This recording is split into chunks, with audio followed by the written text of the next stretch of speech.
आजच्या या मंगलमय प्रसंगी हा संपूर्ण वेळूवनाचा परिसर आपण बघत आहोत। आजच्या अगदी सकाळी आपल्या धम्मसहलीतील सर्व उपासकांनी या ठिकाणी त्रिशरण पंचशील या ठिकाणी ग्रहण केलेला आहे। आपण बघत आहात हे संपूर्ण विदेशी उपासक आणि भिक्खू संघ या ठिकाणी आहेत। अगदी या ठिकाणी त्यांनी वंदना, परित्राण, पूजा या घेण्यासाठी त्यांनी या ठिकाणी आपण बघत आहोत।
अशा पद्धतीने बघा आपण देश विदेशातील भिक्खू संघ, उपासक, उपासिका मोठ्या प्रमाणावरती या ठिकाणी दररोज आणि दररोज वर्षानुवर्ष लोक भगवंताच्या या पवित्र स्थळाला भेट देण्यासाठी येताना आपण दिसत आहे। त्या माझ्या पाठीमागे बाहेरच्या देशातील भिक्खू संघ या ठिकाणी आलेला आहे। या ठिकाणी आता ते परित्राण, पूजा वगैरे घेत आहेत, ध्यान करतील थोडा वेळ आणि पुढे निघून जातील। आपले पण उपासक या ठिकाणी निघालेले आहेत। त्यांनी आपल्या उपासकांनी या ठिकाणी वंदना, त्रिशरण पंचशील या ठिकाणी ग्रहण केलेलं आहे। या वेळूवनामध्ये आपण सुद्धा अवश्य भेट द्या। भगवंताला हेच ते वेळूवन बिंबिसार राजाने दान दिलेलं आहे आणि या वेळूवनामध्ये भगवंताने आपल्या धम्माचं काम केलेलं, धम्माचा प्रचार आणि प्रसाराचं काम केलेलं आहे। अनेक लोकांना या ठिकाणी धम्माचा उपदेश केलेला आहे। अशा या पवित्र वेळूवनाला भेट देण्यासाठी आपल्या धम्मसहलीतील उपासक या ठिकाणी आलेले आहेत। आपण बघत आहोत हा संपूर्ण परिसर आपण बघत आहोत। हे बघा, हे तलाव आहे माझ्या पाठीमागे इकडे बाजूला। या तलावामध्ये खूप सुंदर असे बदक आहेत, गार्डन आहे या ठिकाणी। बघा, खूप वेगवेगळ्या तऱ्हेचे फुलं,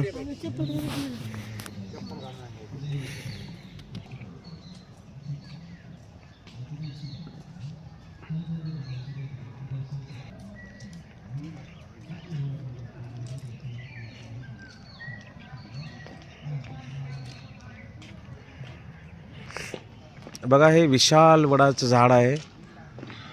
या ठिकाणी एक लाकडामध्ये कोरेल भगवंताची मूर्ती आहे। बघा, हे लाकडामध्ये भगवंताची मूर्ती कोरलेली आहे। हे भव्य दिव्य हे वडाचं झाड आहे। वडाला पारंब्या बघा किती आलेल्या आहेत, आपण बघत आहोत। अतिशय भव्य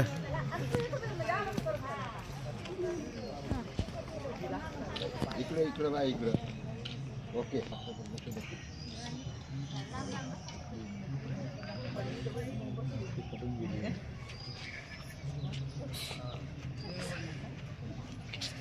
गुणो सचेदं बुद्ध गुणो आनंदो धम्म गुणो आनंदो संघ गुणो आनंद माता पिता गुणो आनंद आचार्य गुणो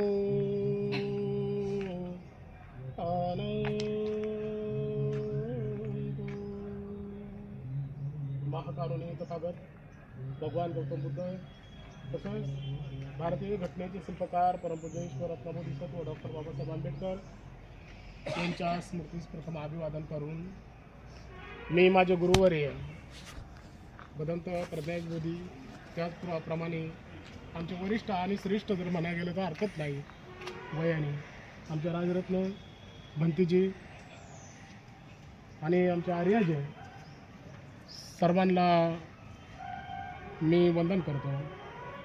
आणि आज भंतीजीने ज्या पद्धतीने माझं नाव सूचित केलं आणि म्हणून हे गिळवण आपण काल गंधकुट पर्वतावर सांगितलं की तथागत इथपर्यंत आले आणि तिथला भाग पुढचा आपल्याला घ्यायचा आहे. आणि मग भगवंत ज्या वेळेला तथागतांना ज्ञानप्राप्ती झाली आणि ज्ञानप्राप्ती झाल्यानंतर ते सारनाथवरून 61चा संघ त्यांनी पुढं आणलाय. तर उर्वेला कश्यप, गया कश्यप आणि नदी कश्यप असे 3 ब्राह्मण होते. त्यांना सुद्धा जाऊन भगवंतांनी काय केलं तर धम्मदेशना दिली. आणि ते जे जटाधारी जो कश्यप होता त्याचे 500 शिष्य होते, नदी कश्यपचे 300 होते. तर अशा पद्धतीने ते 3 भावांचे एकाचे 250 होते. अशा पद्धतीने त्यांनी 1001 भिक्खू संघ त्यांचा. आणि मग संघ मोठा झाल्यानंतर ते त्या संघाला घेऊन कुठं आले तर इथं आले बिंबिसार राजाच्या त्या गंधकुट पर्वतावर. आणि ही खबर कुठं कळली तर बिंबिसार राजांना. बिंबिसार राजाला वाटलं बापरे खरोखर सिद्धार्थ गौतम इकून जाताना सिद्धार्थ गौतम होता, पण आता मात्र सिद्धार्थ गौतम राहिला नाही, तर सम्यक सम बुद्ध होते. आणि मग तथागतांना विनंती केली, ज्या बिंबिसार राजाने विनंती केली आणि सांगितलं भगवंता तुम्ही बोलले तसंच केलं. तथागत म्हणजे जसा बोलतो तसा चालतो, त्याला म्हणलं गेलं तथागत. आणि मग त्यांनी काय केलं तर राजा अजातशत्रू त्यांच्या 3 राण्या हेमा आणि एक कौशलिका काय असं नाव होतं. आणि मग त्या सगळी काय इथं आले. आणि इथं आल्यानंतर तथागतांना ही वेळून कशा पद्धतीनं दिलं तर भगवंताची त्यांनी काय केलं तर पुढं व्यसना केली. आता बघा भंतेजी प्रत्येक टायमाला तुम्हाला सांगतात व्यसना ओकास वंदामी भंते द्वार तेन कंतं सब अपराधम खमतो मी भंतेजी आम्ही सकाळपासून तर संध्याकाळपर्यंत उठल्यापासून तर आतापर्यंत ज्या काही चुका झाल्या मनाने कायाने वाचेने अपराध झाले ते आम्हाला क्षमा करा, त्याला असा अर्थ. नंतर आपण म्हणतो भंतेजीच्या पाठीमागं ओकास अहम भंते त्रिसरणे सदी पंचशील नाही का धम्मंग्याच्या आणि अनुग्रह कत्वा शीलंग देत मे भंते. म्हणजे आम्ही आता काय झालो निष्पापी झालो आणि आता आम्हाला शील द्या. त्या शील घ्यायच्या लायक झालो. आणि मग तिथून पुढं भंतेजी आपले मोठे तुम्हाला पंचशील देतात. आणि मग ते पंचशील आपण घेतलं पाहिजे नाही का. आणि म्हणून पंचशिलाच्या टायमाला आपल्या टोप्या किंवा आपलं काय तन मन धन असेल ते सर्व काय आपण बाजूला केले पाहिजे. आणि आपला माथा जो आहे त्या बुद्धांच्या भूमीला टेकला पाहिजे. कारण भगवान बुद्धांना ज्या वेळेला ज्ञान प्राप्त झालं त्यावेळेला भगवंतांनी पहिलं जर माथा टेकला असेल तर ह्या धरतीला बुद्धां शरणं गच्छामि भगवंतांनी म्हणलेलं आहे. आणि म्हणून आपण पण टेकला पाहिजे नाही का. मग अशा पद्धतीनं बिंबिसार राजाने इथं आणल्यानंतर भगवंताला इथं फुटी बांधून दिली. ती जागा जी दिसली ती भगवंत बसलेली जागा आहे. आणि इथं आल्यानंतर कसं तो आपण बघा भंतेजींना 10 रुपये जरी द्यायचं ठरलं तरी आपण काय करतो फोटो काढा. फळं द्यायच्या टायमाला सुद्धा फोटो काढा. कोणचं पण वस्त्र द्यायच्या टायमाला फोटो काढा. आपण फोटो विटू काढून मग देत असतो दान. परंतु बिंबिसार राजांनी तसं नाही केलं. आणि आपण जर 1000 रुपये जर द्यायचं असलं एखाद्याला तर आपण काय करतो 100चा स्टाम्प आणतो है ना. 100चा स्टाम्प आणतो आणि त्याच्यावरती काय करतो लेखीपत्र करतो, कोणतरी साक्षी बनवतो तर बाबा तू पैसे माझे एवढे काय मला देशील का, 1 महिन्याची 2 महिन्याची बोली असती नाही का. परंतु बिंबिसार राजाने तसं न करता इथं आल्यानंतर घरात सगळी माणसं बोलवली आणि सगळ्या माणसांसमोर तथागतांच्या चरणाशी काय केलं तर असं खाली बसले, हे गुडघे खाली टेकले. एवढा मोठा बिंबिसार मगधचा राजा खाली बसले आणि हे इथं जे तलाव दिसतं ह्याच जाग्यामध्ये बिंबिसाराने त्यांच्या स्वतःच्या हातावरती काय केलं, सगळ्या बायका मुलांनी सगळ्यांनी काय केलं तर पाणी सोडलं. पाणी सोडलं. आता आपण काय म्हणतो का रे जा बुडवलं तर बरं बुडवलं चल, मी असं समजतो का पाणी सोडलं. आपण म्हणतो ना अरे गेलं पाण्यात जा, पाणी सोडलं जा मी आता म्हणतो ना. मग अशा पद्धतीनं बिंबिसार राजाने हे वेळूवन कशा पद्धतीनं दिलं तर वंजळीच्या पाण्याने असं वंजळी केली पुढं आणि तथागतांना हे वेळूवन दान केलं. या वेळूवनामध्ये भगवंतानी इतकं प्रसंग आलं तर खरोखर काल भंतीजींनी सांगितलं, गुरुवर्यांनी सांगितलं की जो देवदत्त होता त्या देवदत्ताने सुद्धा भगवंताच्या अंगावरती मोठा असा दगड फेकला. त्याच्यातून आपण भगवंत वाचले आणि वाचल्यानंतर जो नालागिरी हाती, तो नालागिरी हाती सुद्धा ह्याच नगरामध्ये एक नालागिरी म्हणजे असं नगर आहे, तो नालागिरी हाती सुद्धा सोडण्यात आला. आणि म्हणून आपण लग्नाच्या टायमाला जय मंगलाष्टगाथामध्ये म्हणतो नाही का, नालागिरी गजेवरं अतिमंत भूतं दावगीच्या कमसनीव सुदारुनंतं मेतं गुसेक विधिना जितवा मुनिंदो तंते जसा भवतु ते जय मंगलानी. मग अशा पद्धतीनं मेथंग म्हणजे माथ्यावरती नुसता हात असा भगवंताने सांगितलं अरे नालागिरी थांब. आणि खरोखर तो हाती तथागतांच्या पुढे येऊन नतमस्तक झाला आणि तथागतांचा जो उजवा पाय आहे तो फक्त मागं झाला आणि त्या उजव्या पायाची माती त्या हातीनं स्वतः सोंडून उचलली, स्वतःच्या अंगावर टाकली आणि भगवंताने सांगितलं मेथंग गुशेक विधिना म्हणजे माथ्यावर हात ठेवून सांगितलं नालागिरी शांत हो.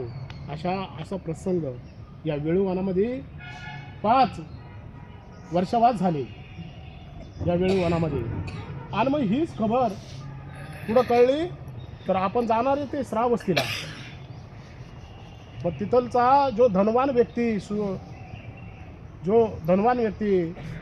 काय जो अनाथपिंडिक आपण म्हणतो तो इथं त्याचा स्वेर संबंध होता आणि म्हणून तो इथं आला होता. आणि त्याने पाहिलं का नेमकी ह्या वेळूवनामध्ये काय राजा जर शरण गेला तर आपण का नको जायला. आणि मग तो अनाथपिंडिक सुद्धा इथंच तथागत बसले असताना तथागताने सांगितलं का या काय या अनाथपिंडिक या काही असं बोलले. कारण तो धनवान होता, सर्वांना दान धर्म करीत होता आणि हे भगवंताने ओळखलं आणि त्याचं नाव इथं काय केलं तर अनाथपिंडिक म्हणून ठेवलं.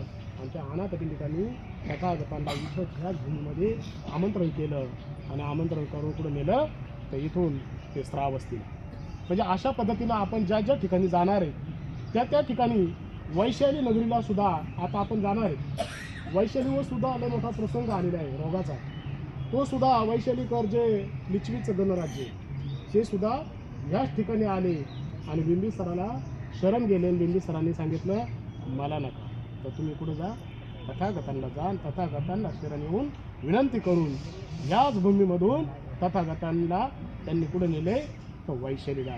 त्यावेळेला राजा बिंबिसारांनी पतांगा चौघडा आणि असं सर्व हा जो रस्ता जातो गंगेच्या काठापर्यंत त्या गंगेच्या काठापर्यंत त्यांनी असं फुलांमध्ये एकदम काही स्वागत केलं. अशा पद्धतीनं खरोखर आपण प्रत्येक ठिकाणी जात असताना याच नगरीमध्ये आपण जो म्हणतो का डॉक्टर तर इथं बिंबिसार राजाला सुद्धा एक प्रश्न पडला का मी एवढा मोठा राजा मगधचा आणि मी मगधचा राजा असताना या नगरीमध्ये काहीच कमी नाही. आणि मी वैशालीला जातो नाचताना बघायला. कुठं जातोय तर वैशाली नगरीमध्ये. कारण आम्रपाली तिकडची रूपवान गणिका होती ना आम्रपाली. आणि मग आम्रपालीला तिकडं बघायला जायचं म्हणून काही प्रधानमंत्र्यांनी काही सूचना केली का राजे तुमचं एवढं मोठं मगधचं राज्य आहे आणि तुमच्या इथे एखादी बाई नाही नाचगाणं करायला. तुम्ही इथून जर दुसऱ्याच्या नगरामध्ये जात असाल तर मग काय त्याला अर्थ आहे. आणि म्हणून ह्याच नगरीमधून त्या बिंबिसार राजाने काय केलं तर एक शालवती नावाची, ज्या आम्रपाली जशी दिसायला होती अशाच पद्धतीनं शालवती नावाची एक अशी मुलगी पाहिली. आणि त्या बाईला सांगितलं का तू इथून पुढं काम कष्ट सोडून द्यायचं आणि फक्त मनोरंजन आमचं करायचं. आणि मग आमचं मनोरंजन करायचं असं सांगितल्यानंतर तिला काही कालावधी शिकायला गेलं आणि नंतर काही राजे महाराजांनी त्याच्यावर अन्याय अत्याचार केला. आणि अन्याय अत्याचार झाल्यानंतर याच भूमीमध्ये तिला दिवस गेले. आणि दिवस गेल्यानंतर ही खबर जर राजा बिंबिसारला जर लागली तर तो कत्ल केल्याशिवाय राहणार नाही. म्हणून तिनं द्वारपाळांना सांगितलं का बाबा ही अंदर की बात आहे, ही बाहेर सांगू नका. आणि राजाने जर विचारलं का शालवती का नाही आली राजमहालात तर असं सांगा का शालवती बिमारी आजारी, काही दिवस ती आजारी. आणि म्हणून त्या शालवतीला तशाच पद्धतीने अशी वाड्यामध्ये ठेवली. आणि मग त्या शालवतीला काही कालांतराने जीवक नावाचा एक मुलगा झाला. याच नगरीमध्ये जीवक नावाचा एक मुलगा झाला. आणि तो मुलगा झाल्यानंतर त्या शालवतीनं त्या द्वारपाळांना सांगितलं की बाबा त्या जीवकाला नेऊन कुठंतरी असं लांब अरण्यामध्ये कुठंतरी घाणी कचऱ्यामध्ये टाकून दे. आणि मग त्याला लपटलं आणि नेऊन सोडलं एका जंगलामध्ये बाजू पाहिलं. आणि सोडल्यानंतर खरोखर राजा उदयन तो चालत असताना त्या मुलाचा आवाज आला. ते रडत होतं. आणि बघा मासाचा गोळा पाहिलं का घारी गिधाडं कावळं काव काव करत असतात त्या ठिकाणी. अशाच पद्धतीनं त्यांनी पाहिलं आणि सांगितलं का जा एका द्वारपाळाला सांगितलं नेमकी काय प्रकार आहे तिथं. तो गेल्यानंतर त्यांनी पाहिलं का अरे बाबा इथं तो जिवंत म्हणजे बाळ आहे, जिवंत बाळ आहे. आणि मग त्या बाळाला आणलं, त्याने लहानचं मोठं केलं, शिकवलं आणि त्याला पुढं लावलं तर तक्षशिलेला. आणि तिथं जाऊन त्यांनी शिक्षण घेतलं, विधी घेतली, सगळे आयुर्वेदिक दवाखाना. या झाडांमध्ये ही जी झाडं दिसतात ही झाडं एकही बिनकामी झाडं नाही. आपल्या इथं जरी झाडं असतील तरी झाडं लावा, झाडं जगवा. आपण बड्डे करतो तर आपण केक आणतो आणि केक कापून आपण हॅपी बर्थडे टू यू करतो. असा बड्डे नाही करावा. तर आपण आपला जन्म झाल्यापासून आपण किती वर्षाचं झालं तर अशा पद्धतीने त्यांनी झाडं आणावी, गोरगरिबांना वाटावी. नाही तर मग आपल्या स्वतःच्या मालकी हक्काच्या जमिनीमध्ये ती झाडं लावावी. कारण झाडं आपल्याला काय नाही देते नाही का. मग अशा पद्धतीनं त्याने अभ्यास केला त्या युवकांनी. आणि त्याची पूर्ण परीक्षा झाल्यानंतर मग शेवटचा एक परीक्षा घेण्यात आली का बाबा त्याच्या साथीदारांना सांगितलं या धर्तीवर असं कोणतं झाड नाही का ते औषधी नाही. तर काही लोक गेली त्याची संगती, ते बाकीचे जे होते विद्यार्थी ते गेले तर ते म्हणले हे बाकीचं झाड काय औषधी नाही. पण युवकने जागेवरच पाहिलं आणि त्यांना स्वतःला ज्ञान प्राप्त होतं. त्यांनी पाहिलं का एकही झाड बिनकामी नाही. तर झाड आहे तिथं ते सावली तरी देतंच, फळ तरी देतंच नाही का, त्याची साल तरी देतं किंवा आपल्याला काही ना काही श्वास तरी देतं नाही का. मग अशा पद्धतीनं युवकने ती परीक्षा पास केली आणि युवक तिथून निघाला. आणि इथंच आपली पाटलीपुत्रापाशी एक मोठी राजाची राणी, तिला रोग होता. तो रोग तिचा बरा होत नव्हता पण त्या युवकाने तिथं बरा केला. त्या युवकाला गाडीभर मोहरा आणि हाती घोडे सर्व दान केलं, महाल दान केला. तो युवक इथं आला आणि खरोखर त्याने त्या उदयनला जाऊन सांगितलं की बाबा हे तुमच्यामुळं मला दान भेटलं. बुद्धांच्या चरणाशी जाऊन त्यांनी विनंती केली की मला चिवर द्यावा. पण भगवंतांनी सांगितलं का युवका तू जी लोकांची सेवा करशील ना हेच पुण्यकर्म आहे खरं म्हणलं तर. चिवर घेऊन तू काही चिवर घेऊ नको अशा पद्धतीनं सांगितलं. आणि म्हणून ह्या वेळूवनामध्ये 5 वर्षे भगवंतांनी 5 वर्षावास केला आणि बरंच प्रसंगांना त्यांनी तोंड दिलं. तर आपण पुढे गेल्यानंतर आता पुढील सर्व काही वृत्तांत पुढे आपण देणार आहे. आणि म्हणून आजच्या मितीला मी एवढंच बोलून थांबतो. पुन्हा साधू साधू साधू. बुद्धं नमामि, धम्मं नमामि, संघं नमामि.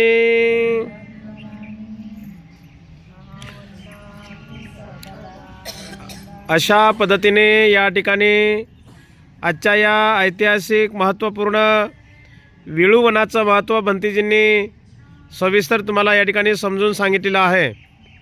तर आता हा विळूवनाचा भाग आपणा सर्वांनी बघण्याचा हा विळूवनाचा भाग संपलेला आहे.